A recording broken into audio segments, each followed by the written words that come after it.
Hello bachcho, let's read the question. And the question says, when a satellite in a circular orbit around the Earth enters the atmospheric region, it encounters a small air resistance to its motion. Then A. Its kinetic energy increases. B. Its kinetic energy decreases. C. Its angular momentum about the Earth decreases. D. Its period of revolution around the Earth increases. तो basically हम लोग का question क्या कह रहा है कि हम लोग का एक सैटेलाइट है जो कि सर्कुलर मोशन में परफॉर्म कर रहा था। इसको अर्थ सपोज कर तो ये सर्कुलर मोशन में परफॉर्म कर लेते हैं। लेट से रेडियस आर पे वो सर्कुलर मोशन परफॉर्म कर रहा था। अब वो कह रहा है कि एटमॉस्फेरिक रीजन में जब वो आ जाता है तो फिर वो एक स्मॉल एयर रेजिस्टेंस कर रहा है। तो इसमें से कौन कौन से ऑप्शन सही होंगे। तो हम लोग को इस क्वेश्चन को सॉल्व करने के लिए जो की कॉन्सेप्ट्स यूज होंगे वो देख लेते हैं। तो की कॉन्सेप्ट्स, ठीक।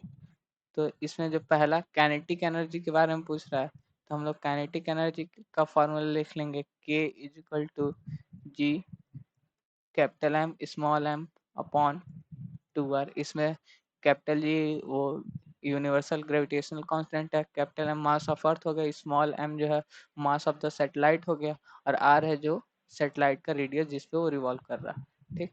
और फिर दूसरा दूसरा पूछ रहा है एंगुलर मोमेंटम के बारे में। तो हम लोग जानते हैं L angular momentum is equal to होता है M root over G capital M into small R radius, ठीक। तो ये हो गया। तो ये हम लोग का दूसरा हो गया। और तीसरा तीसरा हम लोग का टाइम पीरियड के बारे में पूछा है।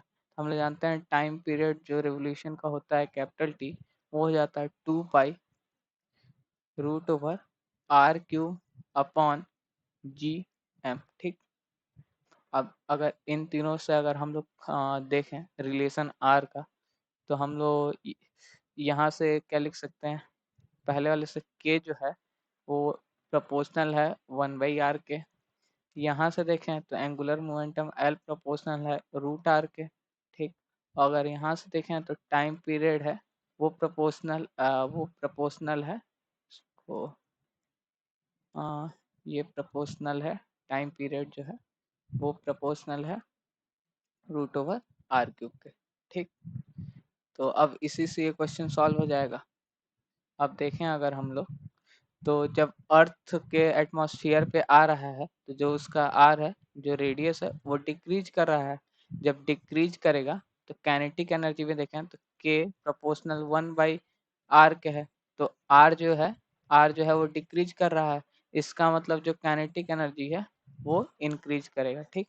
तो kinetic energy increases when R decreases, ठीक। आर जो है डिक्रीज कर रहा है, ये पहला हो गया, ठीक। अगर हम लोग देखें तो फिर एंगुलर मोमेंटम के बारे में देख लेते हैं। एंगुलर मोमेंटम एल, तो यहाँ पे देखें तो एल इस पेन चेंज कर लेते हैं।